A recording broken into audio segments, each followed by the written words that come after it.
こんにちは。こんにちは、どうも。いや、俺さ、うん、今日さっきね、髪切ってきたんですよ。うん、うん、まだ染める前、うん、ブリーチする前のうん、状態なんうん。ですけど、今ね。ちょっと自慢してやろうかなと思ったら、パッとユミさんが登場したら、すげえかっけえ髪型になってて、髪切ったなんつって。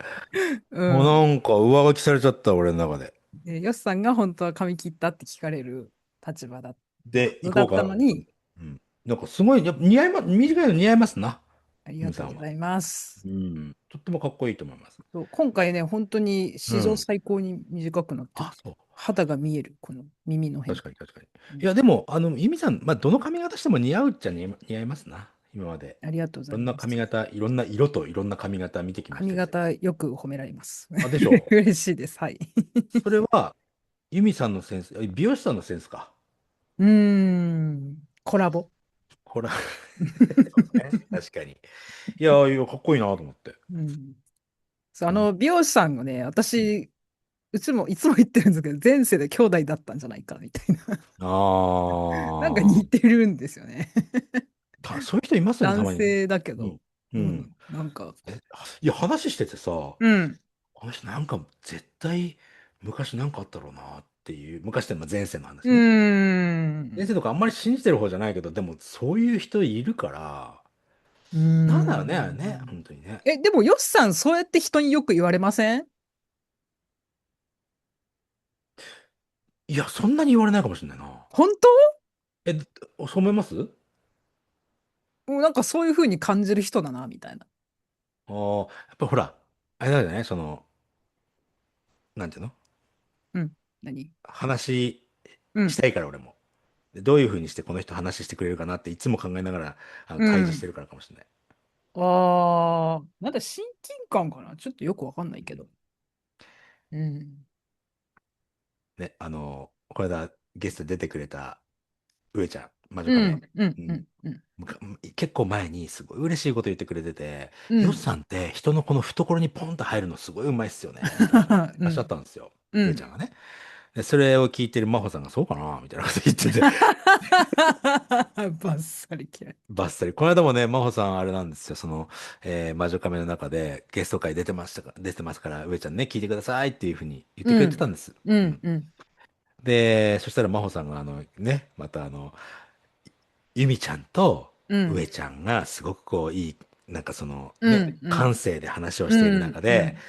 お前黙ってろよみたいな感じで何回もあったわ。もう個人的に怒っておくからっていう話を言った。まだ今のところね、連絡してなくてドキドキしてますけど、ドキドキじゃない、ビクビクしてるわけですよ、俺は。マコさん、いつも俺のこと怒るから、どんだけ好きなの俺のこと、本当に言って。これ聞いてねえよな、大丈夫だな。この回は大丈夫です。聞いてないから、これから聞いてないでしょ？マーさん大丈夫。本当うん。にね。そう前に、俺も魔女カメに出させてもらったことがあったんです。東京に来うん。た時にね。来ました。うん。で、そこのエピソードの中で、うん。うん。本当に真帆さんは俺のことをこう叱うってくれるのん。うで、ん。真帆さんって本当に俺のこと好きですよねって話をしたわけですよ。うん。うん。チャレンジですよ、俺の中では。うん。うん。誰がって言って、いや、真帆さんが、誰を俺をはってすっげえ嫌な顔されましたからね。あ本当に違うんだと思って。なんかヨシさんのがゲストで来てる回はなんか絶妙な空気感でしたよね。絶妙っていうのはそれいいという意味ですか？微妙じゃなくて、微妙と絶妙ってだいぶ違うからね。あ良くも悪くもって感じが。なんかだからほら、時々ヒヤヒヤしながら、時々ちょっとニヤニヤしながら聞くみたい上ちゃんもエピソードの中でね、真帆さんをいじることありますけど、な。う基本的にん。彼女はほら、いじられるキャラじゃないかうら、意ん。そうで外なんですよ、すね。本当に魔うん。女カメ聞いてるとね。俺もそれに便乗してやってみたらもう大失敗したみたいな、そんな感じですよ。そう。そうそう。ねえ、よかったらぜひ皆さん、よしのゲスト会。でも昔のやつだから、ね、それはね。魔女カメはね、本当面白いから、いろんなうこと。ん。いろんな話、まあ、僕もスピリチュアル聞いてます。っていう、真帆うん。さんがね、タロットカード占い師で、そこがベースになってるから、うん。まあ、それ系の話にはなりがちですけど、うん。それを含めても全部面白いな、俺、魔女カメは。うん。うん。まあ、そういう観点から見た話と、うん。その、俗っぽい面とが両方こう合体してるから面白いんじゃないですか。そううん。なんていうのかな。やっぱりこういうポッドキャストって、全く業種が違う。うちもそうですけどね。う異ん。業種の人が雑談をする。普通に雑談するのとは、ちょっと毛色がそれぞれいろんなポッドキャストで、ね、うん。雑談系はたくさんあると思いますけど、やっぱりその人うん。の背景とかを、うん。が含まれる雑談なので、いや、面白いですよね。こういうのって。うん。うん。そうそうそう。そう思います。そこの最強なところじゃないですか、魔女カメは。タロットカード占い師と、確かに。なんでも屋さん。うん。確かに。そう。最強だろうな、あそこの、ポッドキャストの話題あ、性っていう。確かにそうですよね。うん。うん。ちょっとこの番組もそういう強みを生かした番組にしたいです。全然活かされてないでしょ、うち。ごめんなさい。いやでもほら、最近はちゃんとファッションの最近はね、最話してますし。近はちゃんとね、ファッシうん。ョンデザイナーと、俺うん。何してるんですか、俺。プロ英会話ティーチャー。プロ英会話ティーチャー。うん、そうね、確かに。よし。うん。今後俺が旅に出たらあれだぜ。プロうん。英会話ティーチャーのそこをどうやって活かして、うん。いろんなところに、うん。こう、うん。ちょっと俺もう、大きな話するからね、もうね。俺の、その、うん。プロ英会話講師としての、うん。力量っていうのをね、どのぐらい通用するのかと、集大成。うん。集大、終わっちゃうの？今、集大成って言ったけど、いや、なんかまだ違う気がするかも。だからね、まあ、それをね、ちょっとね、試す旅でもあるかもしれない。試す。うん。ただね、自分が今何ができるかみたいな。うん。そうなんですよ。もうそうですすでにね、ね。沖縄の中でももともと高校で、就職活動に関するうん。非常勤講師をやってたうん。うん。うん。方とかうん。ね、お話を聞いてて、やっうん。ぱり教員免許がないとちょっと難しいかもねっていう話はされてて、でもう俺教員免許持っん。てないから、うん。じゃあ、その教員免許持ってない俺が何ができるかうっていう、ちょっとん。探りたいですね。うん。うん。うん。っていうところまでもうすでにうん。始まってますよ。うん。俺の中では。うん。うん。交互期待。乞うご期待です。うん。あのー近況報告うん。で言おうと思ってたんですけど、よし、はい。来週、物がなくなる。あのさ、前提うん。みたいなのがあるから、うん。よし、来週物はなくなる。わけわかんないな、それ。どういうこと？で、また俺逆に聞いちゃうけど。うん。引っ越し準備が着々と進んでる最近のよしなんですけど、引っあの越しーうん。 先が夢のマイホームだからね。うん。車。車。車中泊生活車中に泊生活。そうですね。なるうん。よしなんですけど、家具とかね、今住んでるうん。物件の家具とか全部なくす必要があるので、そうですね。それの、引き取りが来週らしいんですよ。来週の、私たちの収録のちょっと前の時間そう。帯に、収録日の午前中うん。に全部なくなっちゃいます。そう。うん。本当はまあ、あと1週ぐらい遅らせてもよかったんですけど、諸事情ありまして、諸事情ね。ちょっとさっきその諸事情を話したら爆笑してたじゃないです爆か。笑してましたけど、あ、はい。そういうことが理由なんだ、みたいな。そうそう。そうそう。それで、来週家具とかがなくなってよしは、その状態で10日間ぐらいね、過ごすかそら、う。うん。あと2回、その今の家で収録があるんですけど、そう。せっかく家具ないから、うん。全部見せようよっていう話をしてて。でもさ、普通はさ、入居した時にこんな感じですみたいな、うん、でも、退去する時にこんな感じですって見せて面白いかい？YouTuber さん退去するときにやってますからね、ルームツアあ、ー。うそう。ん。そういう そうそう。YouTube をちょっと参考にした方がいいのかな。うかん。もしれない。物はないけど、清掃前の状態。うん。そうですよね。うん、そう。で、テーブルとかも椅子とかもなくなるから、お、収録どうやってやろうっていうね、そう。し話をしてたかもね、んです。これちょっと見えないでしょうけど、このマイクを固定しているアームがあるんうん、ですよ。うん、アームだけは先に送っうん。て、で収録のうん、ここを出る直前、28日うん、の金曜日の朝にうごん、会話の収録があるんですうん、ね。うん、マイクだけは取っとかないといけないわけですよ。うん、で、そのマイクを持ってリュックで、仙台に行くみたいな感うん、じなんですけど、うん、アームさえもなくなる。うん、ね、マイクどこに置くのみたい持ちますよ、だから。氷室京介みたいになっちゃう。氷室京介なんか、矢沢永吉的な、うん、うん。そう、楽しみにしててください。まあ、ビデオを見れる方限定にはなりますけど、うん。あの、ヨシが住んでた場所をレポートします。でもさ、今、ふっと本当に本気で思いましたけど、うん。なんていうのかな、場所に縛られない働き方をするって、しててよかったと思った。そうね。ヨシオンラインだからね。そうここ、うん。だってこれで、お仕事を固定でね、このうん。沖縄で例えばずっとしてる人だったら、うこっからさ、ん。この前なのかな、就職活動しないといけないでしょ。そうだね、プロセスが結構多いっすよ。多いっすよね。うで、ん。中泊ってわけにいかないでしょそうそうそうそ就職活動すう。るんだったらさ。うん。いや、まずでも、その仕うん、事を変えなきゃいけないよね。そう、もう。うん。今でもね、タイミーとかね、いろいろ全国でタイミーう登録して、ーん。ポンと単発のバイトっていうのができちゃうから、うんうんうんうん。うん。でもなんか、その日暮らし感半端なくないですか？それで、それプラスで車中泊だと。確かにね。うん。俺ちょっとタイミーちょっと登録して、今のうちに登録しておこうかな。あの、でもレッスン入ったらどうすんのレッスン入れないの、その時。か、まあ、今すぐ、今日みたいなやつだったら取れるかもしれないね。あ、そうかもしれないですね。今日レッうん。スンねえわ、ちょっとタイミー働こううかな、みたいな。ん。いや、だってさ、すごく、ラッキーな時代じゃないですか。うああ、仕ん。事、タイミーでしてこようっつって、5、う6千円とかね、ん。うなるわけでしん。ょ。うん。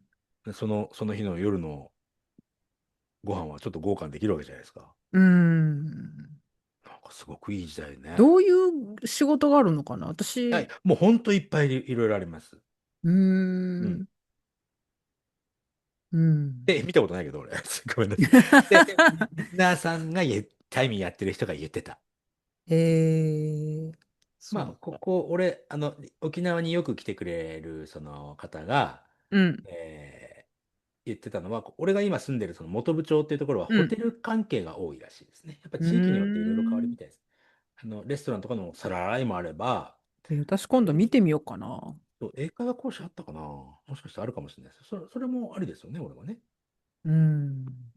ね。私、何ができるのかなタイミーで働こうと思ったら。うん。でもね、聞いた話によると、うん。タイミーさんって呼ばれるらしいよ。あははは うん。そうなんだ。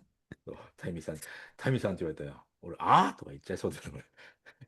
よあ、しですけど、みたいな。私、今思い出したけど、今朝見た夢で就職する夢見た、そういえば。来た。うん。何に就職してました？付属屋さんだった。めっちゃでかい。アパレルなんだけど。あ、ボタンとかそういうやつ。そうそうそうそう。はいはいはいはい。でね、電子化がびっくりするぐらい進んでなくて、全部手書きにうんうんなってる。うんうん。うん。そう。就職っていうか、面接しに行きたいんですけど、みたいな電話をしてた。うん。そうそうそう。で、行ったら、なんか、デジタル化進んでなくて、ほぼほぼ伝票とか全部手書きで、ファイルとかも全部物理みたいな言われて。何かの掲示なのかもしれないですね。それでもその時にね、面接官じゃなくて普通に会社を紹介してくれる人が、うん。なんかあなた、ちょっと普通の人と違う空気があるけど、なんかやってるって言われて、じゃあ、デザイナーっていうか、それ作る活動はやってますみたいな。はい。言ったら、あ、やっぱりね、みたいな感じえに言われたとこで終わった。そういう服のデザインをする人とかって、やっぱり俺、またね、こんな話になりますけど、俺にできない能力だから、うん。なんか、いっぱい活かして、ちょうだいって思っちゃう。うーん。うん。まあね。うん。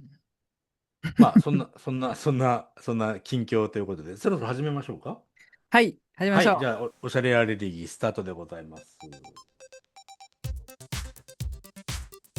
この番組は、う。うん。あれ、ユミさんのやつ、なんか、夢見る少女じゃいられない。ごめん、全然ダメだよ、これ。相川七瀬。90年あ、代。何話したっけ、今回のユミさん。近況私話してないよ。話してないから、話してないから出てこないの、俺。うんうんうん。俺の話そばっかりだろうね。ごめんね。う。うん。ということじゃあ、で、こんなオープニングになったら話す。本当夢見る少女な、ファッションデザイナー、ユミと。と、ちょっと待って、同じ年代で対抗したいけど思いつかないんだよな。いいよ、別に。吉川晃司が出てきた今日。さっきほら、氷室京介とか、与沢あ、洋そうそうそうそうそうそう。ん。何もないだったらいいんだよ。うん、ちょっとわかんない。これはもうすぐ家具がなくなる。よし。もうすぐ家具がなくなるよし。どんな旅立紹介。つ手前だのよし。そうですね。はい。うん。がお送りする、カルチャー、ファッションをゆるく話す番組ではい。す。今日はカルチャーじゃない話。うん。カルチャー。ね。カルチャー。ちょっと、うん。いまいちね、この納得できてない部分が一箇所あるので、まず話進めましょうよ。はいはい。近況でね、私話そうと思ってたことがあって、うん。あの、キャンプ行ったんですよ。お疲れ様。はい。先週ね、歯が痛いとかなんとか言ってたと思うんですけど、もうちょっと何も考えたくないなって思ってて、何も考えたくないイコールキャンプ。ここがまず一点目の疑問ですね、俺の。それでね、今週お母さんも旅行で家にいないし、はいはいはい。もともと私何もやりたくないなーって思ってたから、もうじゃあ家から離れて、もう電波とかないとこにうん。行ったら、もう自然に囲まれてるし、めっちゃいいじゃんと思って、じゃあそのあの、キャンプ場は電波はなかったんですね。あのね、うん。その電波がないとこに行きたいと思ってたわけじゃないんだけど、後から気づいたの。あ、そういうことね。そう、キャンプ場から離れたら、すごい携帯が、通知がブワーってああ、じゃあなかったんだ。なかったことに後から気づいたっていううん。感じです。で、うん。ごめんなさい。うん。そう。で、キャンプ行ってきたんですよ。それで、キャンプの話になる前に、その、ヨシの車の話をしてたんですよね。ああ、さっき打ち合わせの時ね。そうそうそうそそうそうそうそうそう。う。うん。で、なんか別にコンロとか持ってって、その辺で調理して食べたらめっちゃ美味しいのに、みたいな。いや、もう根底の話をしますと、はい。キャンプ嫌いなんですよ。うん、そうそう。大嫌い。そういう話。めんどくさいじゃないですか。だって、なんでわざわざ外で料理して食べな虫い。来るしね。虫来るし、そう、虫来るしさ、うん。キャンプ嫌いって話をしたら、うん。たまたまですけど、今日うん。午前中に55ウェうん。ブ会話の収録もしたんですけど、うん。全く同じ話になりまして、うん。俺はキャンプ嫌いだぞと。そしたうん。らエイブが、いやいや、お前これから何をしようとしてるんだって言うと、いや、そうそうそうそう。キャンプと、キャンピングとリビングは違うからって話をずっとしてたんで、です。私はリビングライクキャンピングじゃんって、リビングぐらい、君たちはさ、吉がやってることね。うん。君たちはなんだ、俺が嫌いだって言って、でも確かにさ、冷静に考えると、これから車中泊で生活をしていくという人は、キャンプが嫌いってどういうことってなっちゃいますよね。レアタイプっすね。レアかな。うん。そうか。うん。キャンプ、本当好きじゃないの。面まあでも、倒じゃないですか、だって。確かに、もうヨッシーがあんまりそういうの好きそうにはまあ見えないわな、確かアクティブじゃないから、俺。うん。に。まあ、楽しいですけどね、でも。なんか、たまにやるな。なんていうの。なんかコンパクトにさ、はい。必要なものをさ、コンパクトに積んでさ、うん。その一晩、二晩のために全部準備して広げるみたいなさ。テントを張ったんですか、じゃ買ったあ。張ったん友だ。達にちょっとキャンプグッズ一部借りて、うん。ペグとかちゃんと打ったんですか、じゃあ。もちろん。風がなかったからペグなし。ああ。うん。そうそう。ペグ打つのも嫌だし、ペグ抜くのも嫌だもんだ、それ。あのうん。私ね、20歳ぐらいの時にね、あのサイケデリックトランスっていう音楽にハマってまして、サイケデリックってなんかイメージはありますけど、トランスとサイケデリックなんだ。なんか、ゴアとか言うんですけど、うん。まあ、当時私が付き合ってた人が、うん。もう超パンク少年だったんですけど、少年と付き合ってたの？年ではない全然う年上で、ん。うん。バンドマンだったんですけど、はいはい。バンドとかそういうのやりつつ、最系の音楽をめちゃくちゃハマってて、うん。で、毎週、そう、サイケはレイブって言って、外でイベントやるんですよ。外でえ音楽鳴らして、うん。なんかフェスみたいな感じ。はい。で、クラブでね、そういうイベントがあったりとかして、で私は、そのいわゆるレイバーって言うんですけど、レイうん。バーの夫婦と私たちカップルは結構仲良くしてたので、うん。そのレイバーの夫婦が結構いろいろ教えてくれて、で、私はロックとかパンクとかそういうのしか知らなかったんですうん。けど、うん。あのなんかね、そのレイブの映像、当時はまだ VHS ですよ。はい。VHS で映像見せてもらって、すごかったんですよ。なんか海外の映像で、もう泥だらけ、全身泥だらけになりながら裸足で、なんか自由に踊るみたいな人たちの映像を見せてくれて、これがレイブだよみたいな教えてくれて、まさに儀式みたいなんですね、じゃあ。儀式っていうかなんかね、うん。全部から解放されるって感じなんですよ。だってそんなの大人になったら汚れるからやらないけど、うん。なんか音楽に身を任せて自由にこう身体表現するみたいな。あの、なんか一人一人がアーティストみたいなね。昔、俺もエイブと初めて会った、うまあ、ん。イズントイットっていうクラブがあっうて、ん。やっぱ音楽がすごく好きな人が集まるんですよ。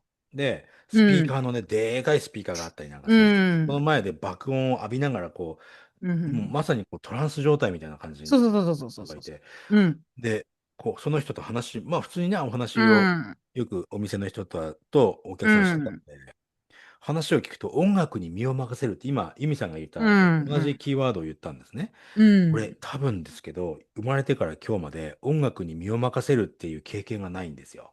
ああ、そっか。だからその感覚がわからないの。おー。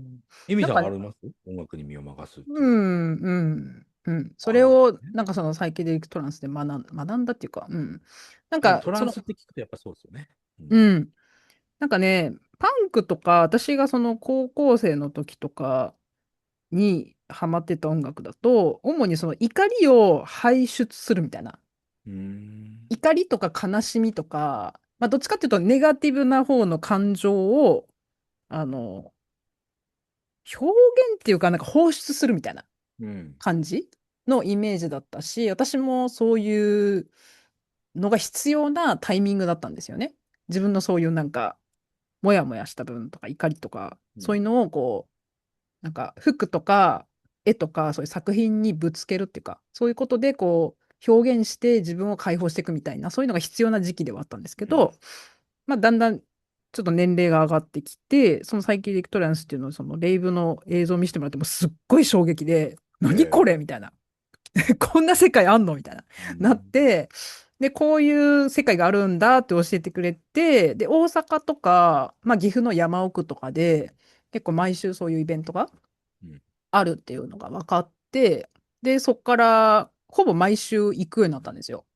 まあ、大阪のクラブ、結構マニアックなアングラなクラブとうん。か、あと岐阜とか、その山奥で開催されるイベントうん。に、2泊ぐらいかな。2泊とかで行ったりとか、そういう時は10人ぐらい友達集まって、みんなでめっちゃ大きいテント張って、うん。で、フェスみたいになってるから、食べ物は、ちょっとしたものだったら、その出店とかで買えたりとか、うん。あと手前のコンビニとかで買っというん。て、あの食べるみたいな感じで、あのなんていうの、料理とかまではしなかったけど、一応なんかね、そういう経験がある。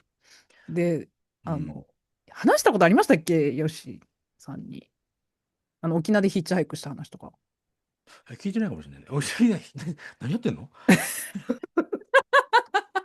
その当時付き合っうん。てた人が、うん。年越しのレイブパーティー行きたいって言い出しうん。て、で、二人で行くことになったんですけど、なんか手書きの地図しかなくて、そのイベントが。すごいな。うん。で、ある地点まで着いてから、あれ、こっからちょっと行き方わかんねえやってなって、うん。どうしよっかなーって思ってたら、いかにもそのパーティーに行きそうな車がブーンって通はいったんですよ。はいはい。で、そしたら止まってくれて、うん。あ、もしかして行くみたいな、乗ってくみたいな感じになっうん。て、で、なんかその地図とか見て、あー、これこれみたいな。で、うん。俺らも行くから乗ってきなよみたいな感じになって、乗せてくれて、で、海辺でパーティーがあって、年越し多分2泊ぐらいかな。で、その帰りが、もうヒッチハイクしかないんですよ、方法が。うん。だから歩いてたら、地元の人が、大丈夫とか言って、うんうんうん。声かけてくれて、沖縄の人はね、本当声かけてくれるの。そうそうそう。と思う。うん。で、ある地点まで送ってってもらって、まあ、うん。テントとかすごい重いの抱えてたから、うん。コンビニからそれ、本土に送り返すんですけど、で、そこから歩いて、ホテルが、なんかホテルっぽいのがあるぞっつって、うん。直談判っていうか、直接部屋空いてませんかみたいなはいはいはい。感じで、泊まってみたいなのを繰り返したみたいなね。これね、まさにタイミングすごいなと思うんですけど、昨日ね、うん、前にそのよしさよならパーティーをやって山の上のカフェっていうのが、イベントあるうん、から来てくださいよって言われたうの。ん、行って、まあちょっと夜中、夜の授業があったので、1時間ぐらい抜けなきゃいけなかったんですけど、うん、まさにそんな感じだったんでしょうね。自然派な髪がロン毛で、ひげもうん、うん。ロン毛でみたいな人たちが集ドまレッドだった？るイベント。ドレッドの人は一人もいなかったですけど、うーん、まあ、うん、やろうと思ったらドレッドの一歩手前の人うん、たちです。うん、バンダナ巻いてとうん、かさ。うん、で、なんかこう、バンドの夜中の10時ぐらいだったんですけど、バンドのその音楽も始まる。なんかみんなギャンギャン踊ってて。うん。で、俺、まあ授業終わってもその外からそれが見えてたので、それ終わるまでずっと車の中にいました。うん、そうなんだ。入れないと思って俺。あ、そっか。なんかね、うん、コンサートとか行くときも、いろいろ行ったんですよ、今までコうンサート。ん、x ジャパンとか、ルナシーとか、あうと浜田ん、まりとかね、いろいろ行うったんですけど、ん、必ず誰かと一緒に行ってたんですよ。うん。あ、そっか、知ってる人がいるから余計にってそう、感じか。そうするうん、と、俺は、もうなんか、狂ったように踊れなくなっちゃう。まあ、恥ずかしくて。その自分のことを知ってる誰かがいるからね。うそう。やっぱん。目線が気になっちゃうのかうな。でん。こういうふうになんかこんな、よし、よしってこんなふうにぐちゃぐちゃになっちゃうの、へーって思われたくないとその思いの方が大きくてブレーキかかっちゃうんですよ。うーそうん。いうブレーキ必要ないのかな、もしかしてね。そしたらもうちょっと違う人生だったかもしれないね。あ、なんか私今でもそういうのあるし、そういうのめうん。ちゃくちゃ大きかった人ですけど、結構そのレイブででしょ？だいぶ変わったと思う。なんかね、うん。変な人いっぱいいるんですよ。そうなんですよ。昨マ日もジで。いるね変な人いっぱい来てし、た。そんなの気にしてる場合じゃないなってうんういうくらん。い、なんか楽しいっていうか。でしょ、だから今話聞いてて、うん。もしかして俺もその若い時にね、まあ、今うん。でも若いですけど、うん。いつでこういう余計なもわかる。話をするから真帆さんに嫌われるんだよ、俺。いいんですけど、そう、そういうレイブみたいな自分を解放するみたいな、うん。そういうことを一回でも味わったことがあれば、ちょっと違うなんか方向性見えてたのかうーもしれないなって今話聞いててすげえん。思った。うんうんうんううんうん。ん。確かにな。まあ私は本当ね、あれは出会いっていうかさ、まあうん。感謝しかないですけど、で、なんかそんな、ちょっとあれ、羨ましかったもん。特にね、その時関わってた知り合いっていうかさ、うん。友達とかが、本当に年上の人ばっかりだったの。はいはい。一回り以上とか。はい。私本当に19、20歳とかで、うん。40手前くらいのうん。人とかと交流してたから、なんていうか、安心感みたいなのがすごいあった。なるほどね。そう、みんなすごいいろんなうん。道を通ってきて、いろんな経験を経て今があるみたいな感じで、みんな経験豊富だったし、なんか、見守ってくれてるみたいなところが。しかもその人たちっていうのはあれでしょ？結局そのレイブみたいなそのうん。ライブとかで自分を解放してきた人たちでしょ？うーん。うーん。俺そういう人に出会ったことも多分避けてたかもしれないですね。うーん。うん。そっか。ドレッド系だとやっぱりなんとなく怖いとかね。なんかうーこう、自然派なん。その朝の何かをこう羽織ってるだけのみたいな人たちうんとかいるわけじゃないですか。うんうんうんうんうん。いる。なんかそういう人たちとなんか俺一線隠してたかもしれないな。俺自分の中でね。なるほど近づいてね。なかったから、うーやるべきだっん。たかなんてね。うん。ちょっとまあでも、それがなしな状態で今の状態なので、俺はまあ今の状態でいいと思っちゃダメだな、これ、そうやって考えると。わかんないよ。こっからいろいろ起きるから。ね誰でもフォーエバー21だよ。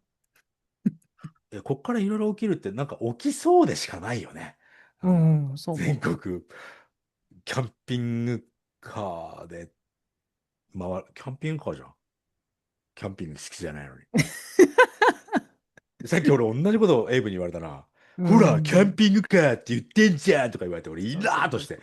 そうそう。でそうそうそう。っていう話がね。なんかそ言ってもいろんなこと起きそうだね、俺ね。ちょっとう。う俺にそういうね、ん。もしお会い、このね、エピソード聞いてる方いらっしゃって、もし全国のどこかでね、お会いできうん。ることで、そのレイブ的な人がいるんだったら、うん。うん。ちょっと俺を引き込んでほしいかも。自分からはうん。なかなかいかないから。ちょっと最近のね、レイブカルチャーわかんないですけどね。私が行ってた時期は本当にギリギリめちゃくちゃいい時期で、うん。パーティーも本当にすごい質のいいっていうのかな。だんだんその私が行ってる時期の後は、ギャル、まあ別にギャルが悪いっていうわけじゃないんですけど、ギャギャル、ル男とかギャルちゃんギとかがャルをね、入ってきて、ギャルに懐かしい。うん。ゴミとか、はいはいはい。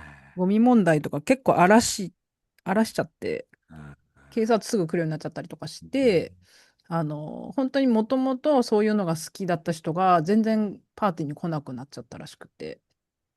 でもよくそういうのありますよ。さっきのイズントのそ話もそうですね。なんかう。う音楽がん。好きな人がもうリアルに本当に、純粋にこのスピーカーの前でこううん。踊ってるってうん。いう脇の方でナンパがすごいとかね。ああ。うん、うん。女の子、すぐ体に身を任せてる女の子だったんですけど、やっぱり声かけられて、うなんかだんだんん。イズント嫌になってきたみたいな、そんな感じうん。だったので、うん。うん。うん。うん。まあなんかね、なかなか難しいですよね。そうういうん。幅広くってなってくるとね、今度ね。うん。まあでも、そのレイブカルチャーは、まあ、ちょうど今朝思い出して、あの時行ってた店とかまだあるのかなとか、うん。いろいろ調べてたんですけど、やっぱり服のデザインとかもめっちゃ影響受けてんなと思って、ちょっとびっくりした、今。それはユミさん見渡す。が影響を受けてるってこと？うん。じゃあそう。今作るその洋服ってレイブっぽく全然ないですけど、でもそこの中にもテイストは入ってんだ。あのね、ああいうひ人たちっていうかさ、あのジャンルの人たちのすっごいいろんなファッションの系統があって、うん。一部はアースカラーのみで構成されてて、で、なんていうのかな、アシンメトリーとか、うん。切りっぱなしみたいなのを多用したブランドとかあるんだけど、なんていうのかな、体動かした時に、すごい綺麗に見えるみたいなのが、やっぱあ、結構どれも考えられてるなっていうのは思って。そのバンドをやってる時に踊ってる人が結構大きなうん。動作でしたね、その踊りが。うそういうこともあるのかな、じん。そう。で、私、同じ時期に、レイブとか行ってた時期に舞台衣装もやってたので、やっぱりゃあ。人の動作ですよね。動いた時にどう布が揺れるかとか、うんうんうんうん。すごい見てたから、多分そこリンクしてたんじゃないかなと思って、なるほ今更だどね。けど思った。それ若い時にそういうこと経験してるっていうのは、いい経験だったっすね、じゃあ、イミさんね。本当に。そうなんですよね。うん。なんいや、もうか、一つね、うん、もう一つ、俺が消せねえうん、話が、うん。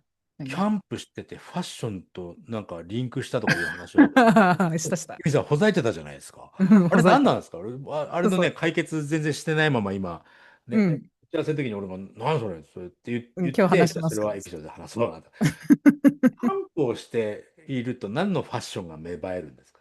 いや、なんか春夏ね、今回フレイヤーの春夏で、旅とファッションをつなげるっていうか、うん。話はね、聞いてます。そうそうそう、そういうコンセプトが一つあっうん。たんですけど、まあ、私にとっては旅に出ることとか、アウトドアっていうかさ、アクティブに動くこと、そういうタイミングで SS、春夏の時にうん。プレイヤーで作ったアイテムを着ていって、実験するんですよ、毎回。お、その、機能性っていうかさ、実確かに。際、確かに。うん。動作が加わった時に使いやすい服になってるかとかさ、はい。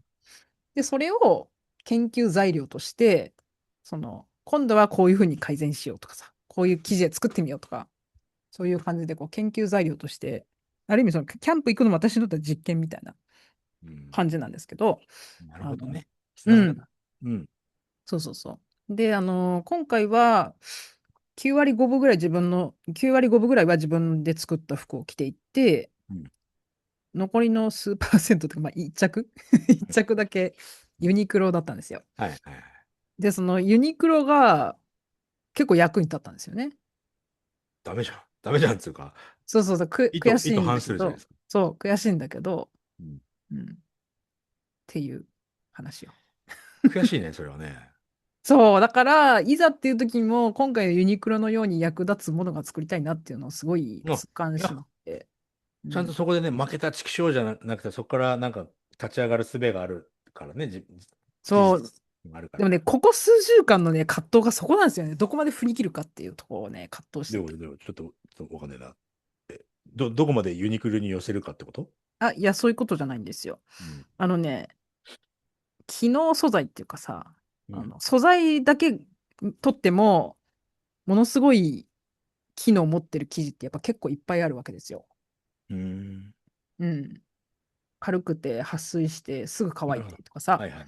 うん。そういう素材を使って、洋服作ってみたいなっていう気持ちもあるんだけど、うん。でもそれってもう、いろんなメーカーがやってるわけですよ。登山メーカーとかさ、うん。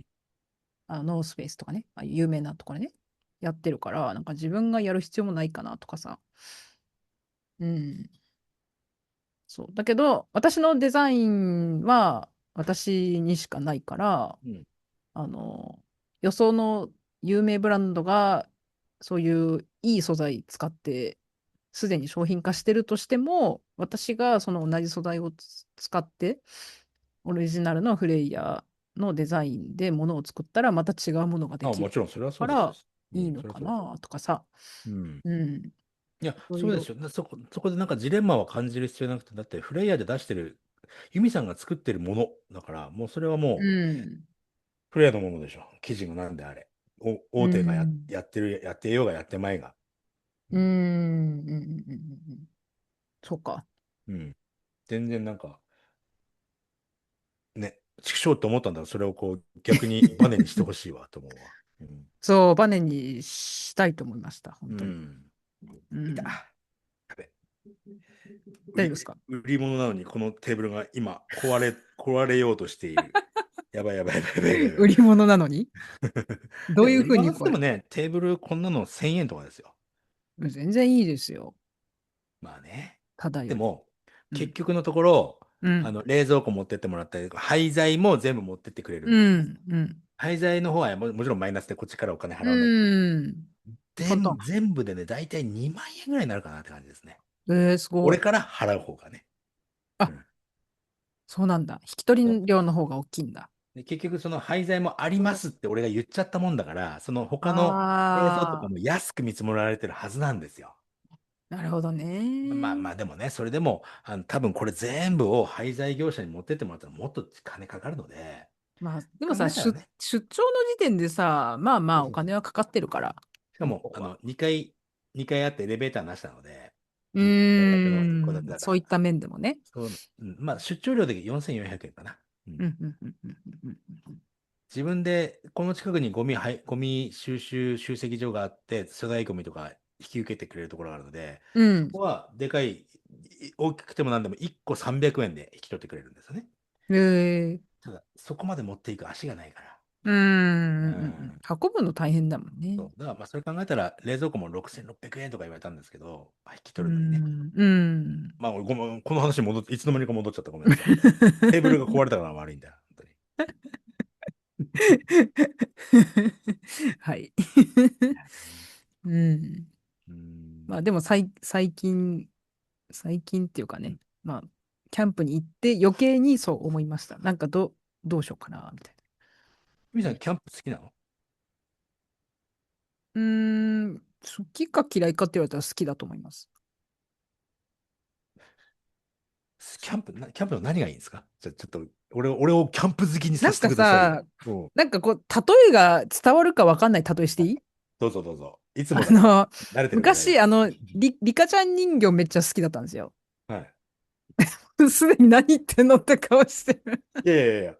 そんなこと、嘘。そんな風には思ってなかったけど、顔に出ちゃってたんだ。ごめんね。いきなりリカちゃん人形来たみたいな。そして、リカちゃん人形出演。昔、リカちゃんはいはい。人形好きで、で、うちに、あれがあった。リカちゃん人形専用のキッチンがあったんですよ。そういうおもちゃが売られてたの。おー。うん。ごめんなさいね。リカちゃん人形好きなのは着替えさせられて、自分のテイストにできる方、そういうところもありますもしかして。わかんない。理あ、由なんてそうか。わかんないよ。うんうん。で、これキッチンで、あ、キッチンつながりもしかして。人形で遊ぶのが好きだった。はい。うん、そうそう。で、うん。キッチン、なんか、セットね。キッチはい。ンのセットみたいなのがあって、すごいんですよ。なんか冷蔵庫開けたら本当にミニチュアの卵とか入ってるの。えで、キッチンもさ、ブクブクってなんか泡も出るんだよね。本当に泡出るの。あ、昔 CM やってたでしょ、それ。うん、あれ、今でも遊びたいもん。あるならなんで売っちゃったのと思うけど。ブクブクは、どういうシステムで動いて、あ、下から空気が出てくるのかな？うん、なんか水と泡。うん。そう。うん。それで、で、それ、それで、うん。それで遊ぶのすごい好きだったんですよ。うん。で、そのアウトドアで、わざわざさ、いろんな材料さ、準備してってさ、外で料理するわけじゃん。はい。それがなんか似てる。そのリカちゃん人形のセットで遊んでた感じと似てると思う、私。理解しました。なんか、全然、ちゃんとスッと落ちてきましたよ。うん。そっか。俺ね、それ聞いて分かったんですけど、それ自体が好きだってことじゃないですか。うんうんキャンうん。プの場合は、それを片付けるという作業があるでしょ？おー、結構好片きだけどね、付けが基それ。本的に俺苦手なので、あ、そっか。そこじゃなういかな。そっか。それも含めて結構楽しいんだけどな。じゃイミさん、俺キャンプうん。するので、はい。片付けに来てくださいいよ。い。いいよって言うなよ。申し訳なくなっちゃうからダメよ、それ。なんでだろうな。何が面白いって言われるとな。うん、でうん。もなんか外で食べるご飯美味しいし、それはね、いや、それはわかるわ。それはわかるよ。今回ね、川のすぐ横に泊まったの。はいはいはいはい。本当に川がすぐそこにあって、音がブワーって聞こえるとこうんに、オートキャンプで、うん。うん。車が横につ車で。けれて、テントも張っていいよみたいなところで泊まったんですけど、はいはいはいはい。うん。川聞こえるし、焚き火もなんかいい感じに。思った思った。オートキャンプ場だったらいいじゃん。オートキャンプうん、そう場で行っそうそうそう。て、車そうで行って、そうそうそいろいう。うん。ろ揃ってますもんね。あ、借りれる。借りれるでしょ？うん、で、借りれる、なんなら借りれる。食材売ってるところも全国にああ、あるるかも。あるあるある。あるある。うん。うん。食材そこで作って、後片付けはそこの水道うん。があって、やって、で、そうそうそう。車の中で乗れば、ちょっとキャンプじゃん。あ、まあね。うん。あ、それだったら俺いいな。あ、そう、準備と片付けが嫌なんだ。あ、そうなの、そういうこと、そういうこと。ああ、ちゃんとだそっか。って、水道は自分で、どっかその辺の空き地とかで、うん。外で料理するって言ったら、片付け、水場どうすんのとか思っちあゃうんですよ。あ、まあ、はい。うん。俺の車はシャワーがうん。ついてるので、水出うして、水ジん。ャーっと出して、流しはできるんですけうど、ん。それってその場に、その辺に捨てることになるから、ちょっと環境に良くねえなとか、余計なこと考えちゃったりとかするから、うん。そういう確かに。オートキャンプ場いいかもしれないですね。うん。はいはいはい。ほんとキャンプ場いいっすよ。うん。そっか。で、テント張らなくていいしね、あの車だったら。うん。うん。うん。うんうん。そうそう。電源も使えるし、うん。そうそうそうそう。うクーん。ラーもあるし。あ、いいかな。いいな。でも山の方だったらクーラーいらないかもね。かもしれないですね。ううん。ん。でもそれこそ、ヨシさんの車で行くんだったら、カセットコンロあればなんとかなるかもね。キャンプ場だったら。かもしれないですね。うん。食材を洗えて、まあ、やっぱ洗い炊事場、物をやっぱりなんか整備されてないとダメかも。うん、炊事うん。場あるからうんうんうんうんうんうん。いけるじゃん。まあ食器とかがまあいるっちゃいるけどな。まあ、そうん。こは100円ショップの皿とかフォークとかあればいいでしょ。そうそう。100均がで、ね、結構いろいろ解決してくれる。でしょ？で、私それほぼほぼ100を均で揃えたから。1回で使い切ることはできないと思うので、何回かに分けてう使えばいん、うん、けるわけじゃないですか。うん、うん、うん。うん。 なんかいいな。今日収録できてよかったわ。でも、外で食べること自体はいいなって思う。思う。うん。うん。あと、片付けと準備が嫌なのか。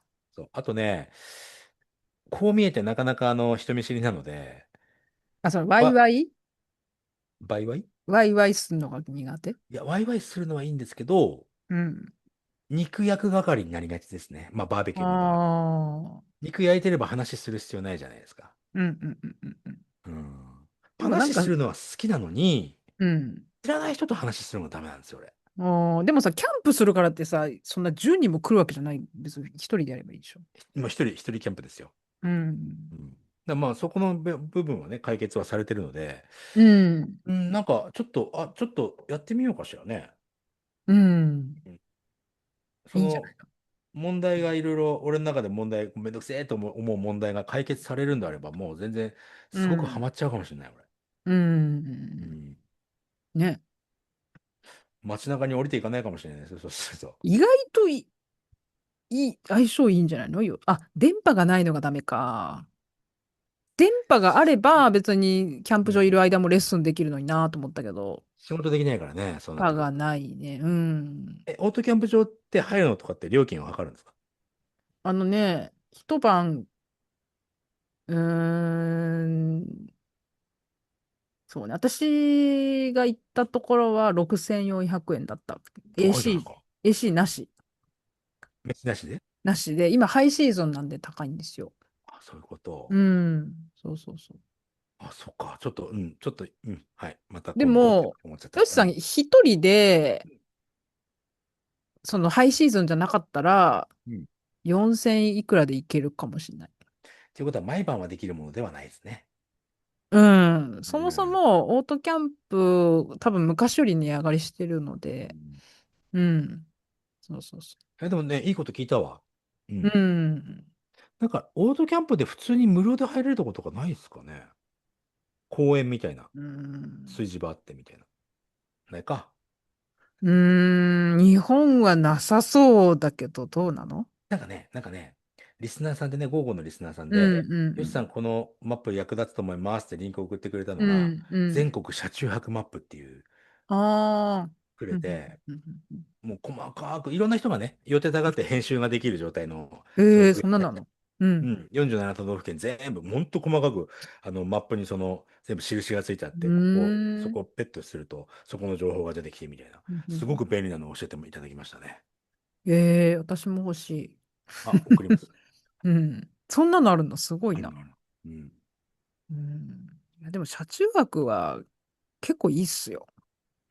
そうだってこの思前やったけど、温泉行っう。て、近くに温うん。泉があれば別に何でもいいなと思った。別にホテルじゃなくて。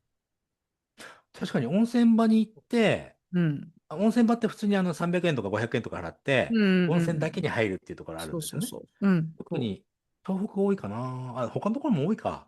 う。うん。で、車で寝泊まりだから、そう。温泉行ってきましたって言えちゃうよね。そあ、の、季節も的にさ、エアコンがいらん、まあ、予算の場合はエアコン必要な時期でも関係ないけど、うん、エアコンが必要ない時期だったら、温泉入って、その近くで、まあ、例えば道の駅とかさ、うん。そういうところで車中泊とかだったら、全然いいなと思った。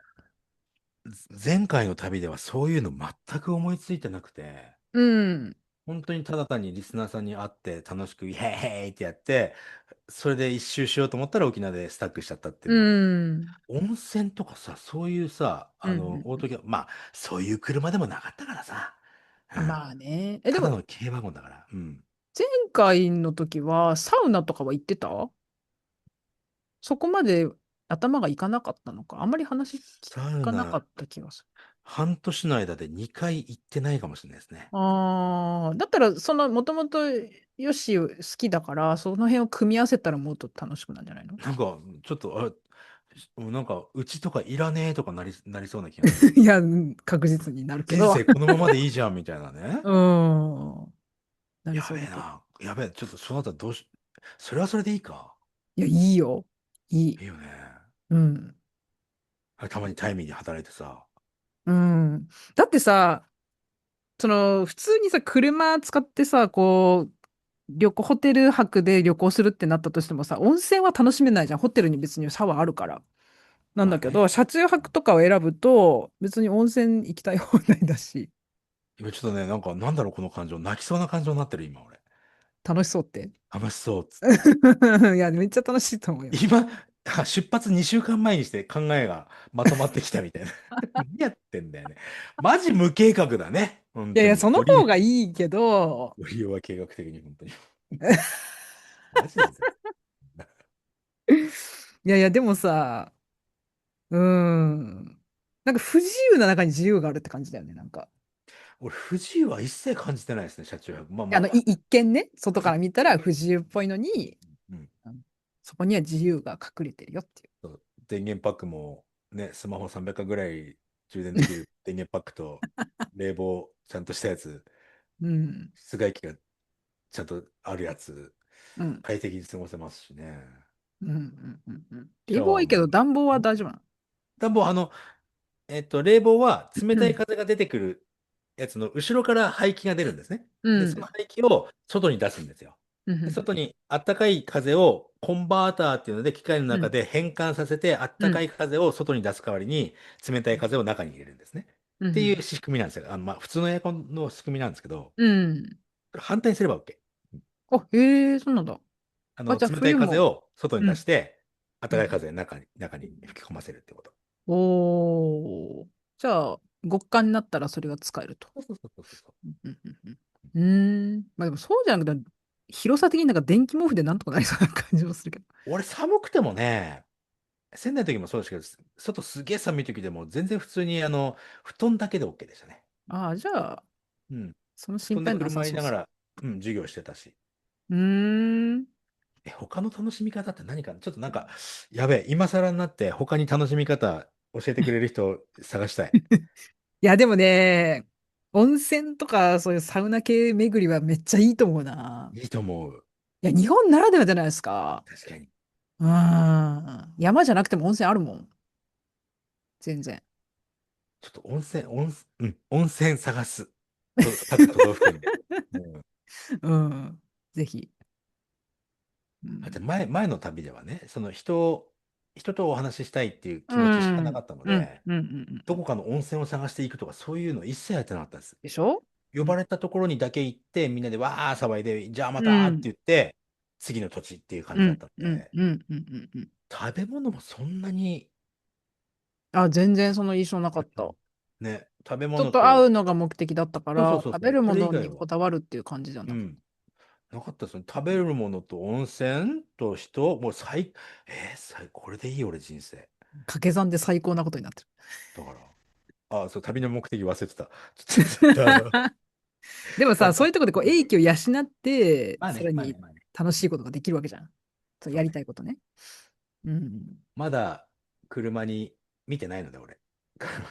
本当に俺の相棒として役立ってくれるかどうかっていうのは不安になってきたな。そのさ、車、仙台で引き取って、うん。もうその場でいろいろ準備数時間でそうそうそう。準備して、それで出発ってことでしそうょ？そうそうそう。うん。ね。見てみないとわかんないね。まあ、岐阜行ったら見せびらかしますから。